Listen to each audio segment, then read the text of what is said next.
Yes तो चलिए girls and boys last part start करते हैं हमारा। First part alcohol, second part phenol खत्म हुआ, लास्ट पार्ट है इथर।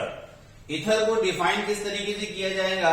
तो इथर की डेफिनेशन है the compound which contain oxygen bonded to alkyl और अरिल ग्रुप। ऐसे कंपाउंड जिस कंपाउंड में ऑक्सीजन जो है वो बॉन्डेड हो यानी जुड़ा हुआ हो। किससे जुड़ा हो सकता है? एक तो अल्किल ग्रुप से, आर से, मिथिल इथिल से, अरिल से, यानी बेंजीन से जुड़ा हो, फिनिल से जुड़ा हो, इसको कहा जाता है ether. Example R O R भी हो सकता है, यानी दो alkyl group, R O A R एक अल्किल एक अरिल भी हो सकता है, या A R O A R दोनों अरिल ग्रुप भी हो सकते हैं। ये है आपकी इथर की एग्जाम्पल्स। ठीक है, अब क्लासिफिकेशन कि ethers are classified into two type. Ether को दो तरीके से क्लासिफाइड किया जाता है डिपेंडिंग अपॉन अल्किल और अरिल ग्रुप।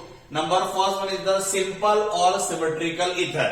सिंपल और सिमेट्रिकल इथर। सिमेट्रिकल शब्द इससे पहले भी हमने सुन रखा है कि जिसके दोनों तरफ इक्वल पार्ट हो जाए उसको कहा जाता है सिमेट्रिकल। तो ये कैसे इथर होंगे? The ether contain identical alkyl और aryl group attach to oxygen.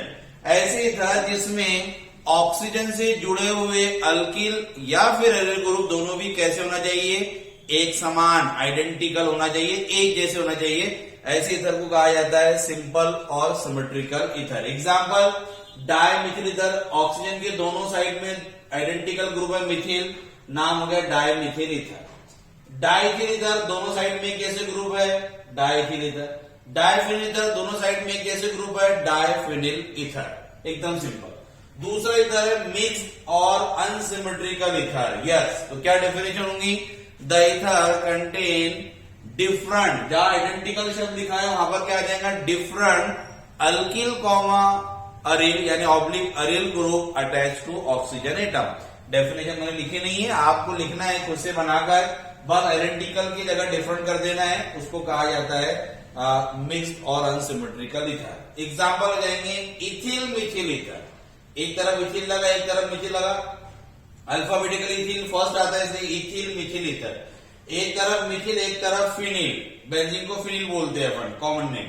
तो हो जाएगा मिथिल पहले आता है मिथिल फिनिल इथर। तो ये हो गया क्लासिफिकेशन ऑफ इथर। अब आगे देखते हैं अपन इसका methods of preparation of ether. चलिए आप जब तक इतना नोट कीजिए, मैं इसको क्लीन करता हूं।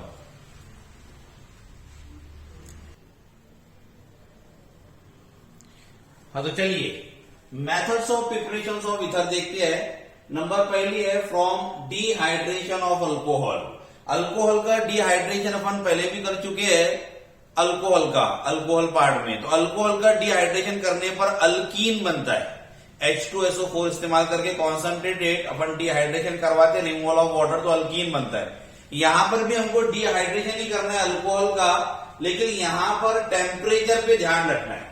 अगर टेम्परेचर आपका 413 केल्विन रहा, 413, तो यहां की डिहाइड्रेशन से बनेगा इथर। 2 मॉलिक्यूल ऑफ अल्कोहल लेंगे, और अल्कोहल भी जो आपने यहां लिया, यानी हमने लिया Mithil alcohol, CH3OH Mithil alcohol. तो इधर भी हमको मिथिल अल्कोहल ही लेना है, same alcohol, methyl alcohol. 2 molecule of methyl alcohol react with each other, removal of water take place. पानी यहां से बाहर निकल गया, क्या बच गया? CH3OCH3। तो ये बन गया आपका dimethyl ether. Dimethyl ether, dimethyl ether. अच्छा, नॉमेनक्लेचर का पार्ट मैं आपको नोट भिजा दूंगा, उसमें से आपको देखकर बॉक्स बनाना है, लिखना है, क्योंकि नॉमेनक्लेचर पर पहले भी सीख चुके हैं। कोई डाउट होगा तो पूछना। तो नॉमेनक्लेचर की आपको जो है वो बॉक्स भिजा दूंगा मैं, उसमें से देखकर आपने नॉमेनक्लेचर देख लेना। तो डाइमिथिल इथर, इसका IUPAC नेम हो जाएगा मिथॉक्सीमीथेन। IUPAC नेम हो जाएगा मिथॉक्सीमीथेन। ये हो गया इसका IUPAC name. Similar reaction 2 molecule of क्या लिया अपन ने? इथिल अल्कोहल ले लिया, इथिल अल्कोहल। जो अल्कोहल आप इधर लेंगे वही अल्कोहल इधर भी लेंगे।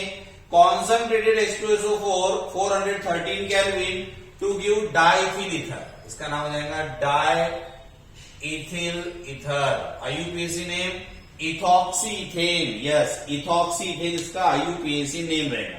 तो आप ये डिहाइड्रेटिंग एजेंट इस्तेमाल करेंगे। H2SO4 का काम यहां पर क्या है? तो H2SO4 यहां पर एक डिहाइड्रेटिंग एजेंट है।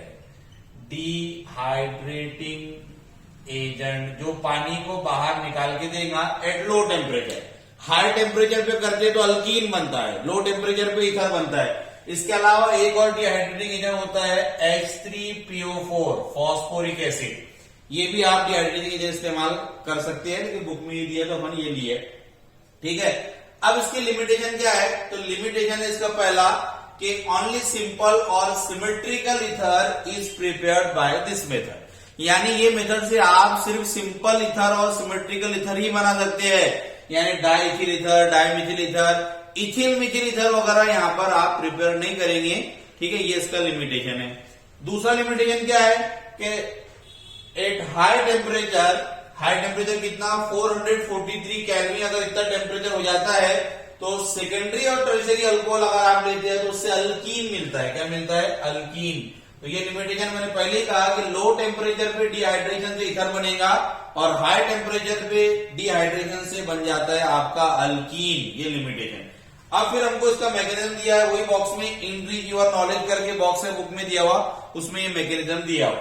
मैकेनिज्म क्या है? जो स्टेप फर्स्ट है प्रोटोनेशन, बड़ा आसान है। इथिल अल्कोहल, ये वाली रिएक्शन का मैकेनिज्म देख रहे हैं अपन। तो पहली स्टेप है प्रोटोनेशन, एडिशन ऑफ प्रोटॉन। ये प्रोटॉन की अपन ने यहां पर एडिशन किए, ऊपर अटैक किया। ऊपर अटैक करेगा तो OH तो पहले देता, एक H लग गया, इस पर आ गया पॉजिटिव चार्ज, ये बन गया आपका प्रोटोनेटेड अल्कोहल। ये पहले भी देख चुके हैं पहली स्टेप। दूसरी स्टेप में न्यूक्लियोफाइल अटैक, यानी इस स्टेप में दो काम होंगे। एक तो क्या होगा? रिमूवल ऑफ वाटर, यहां से बॉन्ड टूटेगा और ये वाटर बाहर निकल जाएगा। जैसे ही निकलेगा इस पर आएगा पॉजिटिव चार्ज। अगर इस पर पॉजिटिव आया तो हमको पता है कि ऑक्सीजन पे लोन पेयर होती है। ये बेटा C2H5OH है, मैंने इसको ऐसा लिखा ताकि आपको इजीली समझ में आ जाए। इथिल अल्कोहल ये दूसरा मॉलिक्यूल, पहले मॉलिक्यूल पे हाइड्रोजन अपने प्रोटोनेशन हुआ, दूसरा मॉलिक्यूल खुद न्यूक्लियोफाइल बनकर अटैक कर रहा है। क्यों? क्योंकि इस पे लोन पेयर है। जैसे ही यहां से पानी निकल गया तो ये न्यूक्लियोफाइल जो है ऑक्सीजन अपने लोन पेयर के साथ में इस कार्बन पर अटैक करेगा। इस कार्बन पर अटैक किया, पॉजिटिव था तो यहां बन गया ये C2H5 ये वाला, और यहां पर ये O जुड़ गया। अब O ने 3 बॉन्ड बना लिए, इसके ऊपर आ गया पॉजिटिव चार्ज। ये पॉजिटिव चार्ज से छुटकारा लेने के लिए वो क्या करेगा? H को फायर करेगा, H को बाहर। तो अगली स्टेप है डीप्रोटोनेशन, रिमूवल ऑफ प्रोटॉन। तो यहां से ये बॉन्ड टूटेगा और H प्लस के फॉर्म में जाएगा, 2 इलेक्ट्रॉन ऑक्सीजन रखेगा। फाइनली आपको डाइथिल ईथर ये प्रोडक्ट मिल गया है। ठीक है, समझ में आ गया होगा। मैकेनिज्म एकदम आसान है, प्रैक्टिस करने पर आ जाएगा। कोई डाउट रहना तो आपने पूछना। चलिए यहां तक नोट करिए, फिर आगे देखते हैं। सेकेंड मेथड्स ऑफ प्रिपरेशन सभी को पता है, फ्रॉम अल्किल हैलाइड, जो अपन ने HDA में देखा है, from alkyl halide bye Williamson synthesis, name of scientist. Important reaction मैंने कहा था इथर में भी रिपीट होंगी, तो HDA में अपन ने पहले ही देख चुके हैं। पहली चीज दी यहां पर कि by this method simple as well as mix ether are prepare.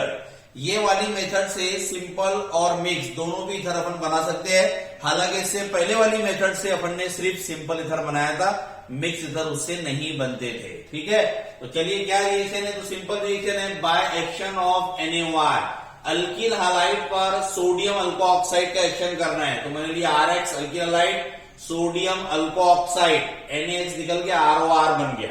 अब मैं R की जगह पर लेता हूं मिथिल, X की जगह पर Cl, मिथिल क्लोराइड। रिएक्ट किया सोडियम मिथॉक्साइड के साथ, तो मिल गया डाइमिथिल ईथर। इसका नाम आपको पता ही है, सोडियम मिथॉक्साइड, सोडियम मिथॉक्साइड। या डाइमिथिल ईथर या मिथॉक्सी मीथेन।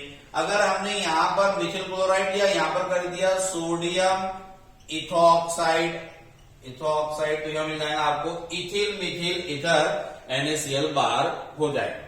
फिर ये रिएक्शन ऐसी भी करा सकते हैं कि अगर आपको बोल दिए कि फिनॉल लो और फिनॉल से आप मिथिल फिनिल ईथर बना के बताओ, तो फिनॉल पर आप डालेंगे एक्वियस NaOH, तो यहां से ये H2O बाहर निकल जाएगा, माइनस H2O, Na जाकर यहां लग गया, ये बन गया सोडियम फिनोऑक्साइड, सोडियम फिनोऑक्साइड। सोडियम फिनोऑक्साइड को आपने रिएक्शन करवाई मिथिल आयोडाइड के साथ, यह मिथिल आयोडाइड। तो मिथिल आयोडाइड से यहां से ये NaI निकल जाएगा और ये बन जाएगा आपका Mithil phenyl ether, Mithil phenyl ether. अब इसका लिमिटेशन क्या है? तो लिमिटेशन ये है कि द अल्किल हैलाइड यानी RH used in this reaction must be primary, यानी जो हम अल्किल हैलाइड इस्तेमाल कर रहे हैं यहां पर वो प्राइमरी ही होना चाहिए। क्या होना चाहिए? प्राइमरी। जैसे मैंने अगर ये बनाया इथिल मिथिल ईथर, तो मैं इथिल क्लोराइड भी तो ले सकता था, इथिल क्लोराइड भी तो मैं ले सकता था और मिथिल को यहां ले सकता था, तब भी वो ईथर बनता था। लेकिन अगर बेटा आप जितना छोटा अल्किल हैलाइड लेंगे उतनी अच्छी रिएक्शन होगी। अगर आप वहां पर सेकेंडरी और टर्शरी अल्किल हैलाइड ले लेते हैं तो elimination reaction take place to give alkene. यानी अगर हमने ऐसा ले लिया, अगर मैंने ले लिया CH3C CH3CH3Cl tertiary butyl chloride plus इसको रिएक्ट कर लिया NaOCH3, तो यहां से NaCl निकलेगा लेकिन वहां पर OCH3 नहीं लगेगा। क्यों? क्योंकि OCH3 यहां पर लोन पेयर होने की वजह से ये बाजू वाले कार्बन CH3 के CH2 बताता हूं H को बाहर, ये H को अपनी तरफ खींच लेगा, यहां का बॉन्ड टूट जाए। अगर ये ऐसा हुआ तो आपका जो प्रोडक्ट है वो मिल जाएगा ऐसा CH3C, ऊपर का CH3 एसिड यहां होगा डबल बॉन्ड CH2 प्लस बाहर निकल गया NaCl तो निकला ही था और प्लस NaCl के साथ में CH3O के साथ में H हो जाएगा। ये बन जाएगा आपका आइसोब्यूटीन, यानी इलिमिनेशन रिएक्शन होगी। अगर आप ये ईथर बनाना चाहते हैं मिथिल टर्शरी ब्यूटिल ईथर, तो आपको लेना होगा CH3Cl को और प्लस NaO CH3 CH3 को इधर लेकर के फिर अब ये ईथर बनेगा। तो ये है इसका लिमिटेशन। दो ही मेथड्स ऑफ प्रिपरेशन है, एकदम आसान, पहले वाली भी और दूसरे वाली भी, दो ही मेथड्स ऑफ प्रिपरेशन है, इतना नोट कीजिए। चलिए आगे करते हैं इसकी। तो चलिए केमिकल रिएक्शंस देखते हैं मेथड्स ऑफ प्रिपरेशन के बाद में। तो पहली है test for ether. Ether dissolve in cold concentrated H2SO4 to form oxonium salt. जब आप ईथर को कोल्ड कॉन्सेंट्रेटेड H2SO4 के साथ में डिसॉल्व करेंगे बेटे, तो यहां पर अपने को ऑक्सोनियम यानी ऑक्सीजन के पॉजिटिव चार्ज वाला सॉल्ट मिल जाएगा। रिएक्शन देख लो, ROR मैंने लिया, ये H2SO4 का एक H जाकर के एक H जाकर के लग जाएगा आपके O के पास, तो ऐसा होगा। O की वजह से बिगड़ोगे, उस पर आ गया पॉजिटिव चार्ज और ये HSO4 एसिड लग जाएगा, तो पॉजिटिव नेगेटिव एक तरह का सॉल्ट बन गया। ऑक्सीजन पे पॉजिटिव, तो इसलिए इसको बोलते हैं ऑक्सोनियम सॉल्ट। अगली रिएक्शन है रिएक्शन विद एटमॉस्फेरिक ऑक्सीजन। जब इथर एटमॉस्फेयर के ऑक्सीजन के साथ में रिएक्शन करता है तो उससे क्या मिलता है? तो ये मेरे पास में दो ऑक्सीजन है, ये ऑक्सीजन जो है वो यहां पर जाके लगेंगे बीच में। CH3 CH2 के एक H को मैंने बाहर बताया है और ये दो ऑक्सीजन है, वो दो ऑक्सीजन यहां पर सिंगल बॉन्ड से लगेंगे, ये पार्ट एज इट इज रहेगा। तो देख लो C और H के बीच में दो ऑक्सीजन लग गए तो हो जाएगा O सिंगल बॉन्ड OH। ऐसे ऑक्सीजन ऑक्सीजन के बीच के बॉन्ड को अपन परऑक्साइड बॉन्ड बोलते हैं, परऑक्सी लिंकेज, इसलिए ये बन गया आपका peroxide of diethyl ether. Diethyl ether था तो ये डाइथिल ईथर का परऑक्साइड बन जाएगा। फिर रिएक्शन विद डाइल्यूट H2SO4, ये डाइल्यूट है। डाइल्यूट H2SO4 क्या करवाएगा? तो ये करवाएगा हाइड्रेशन। हाइड्रेशन यानी क्या? Addition of water. हाइड्रेशन का मतलब होता है एडिशन ऑफ H2O, वाटर यहाँ पर ऐड हो जाएगा। और ये देख ले, अगर मैंने डायमिथिल ईथर लिया तो वाटर लिया H2O, तो यहां से CH3OH और बचा भी CH3OH यानी 2 मॉलिक्यूल ऑफ मिथिल अल्कोहल मिल गए हमारे पास। ये मिथेनॉल है, मिथिल अल्कोहल, मिथेनॉल।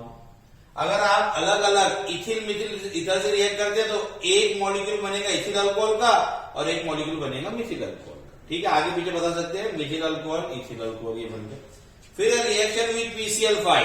अगर PCl5 के साथ में रिएक्शन करते हैं तो हमारे पास में 5 Cl है, 5 में का एक Cl जाके लगेगा CH3 को, तो ये हो गया CH3Cl और दूसरा Cl लगेगा C2H5 को, तो ये हो गया C2H5Cl और बच गया 3 Cl, एक फॉस्फोरस ऑक्सीजन, तो POCl3 यहां से बाहर निकल गया, जैसे कि आपको रटने के लिए बोला गया था, है ना।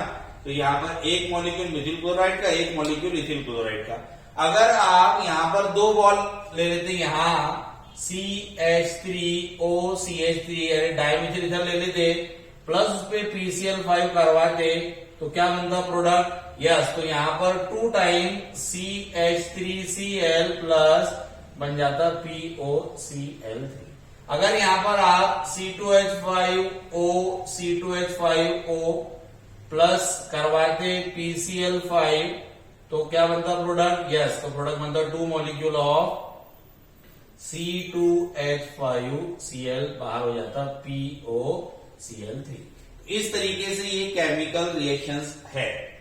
आगे और केमिकल रिएक्शन को देखेंगे। चलो इतना नोट करें, कोई डाउट रहा तो पूछे। चलो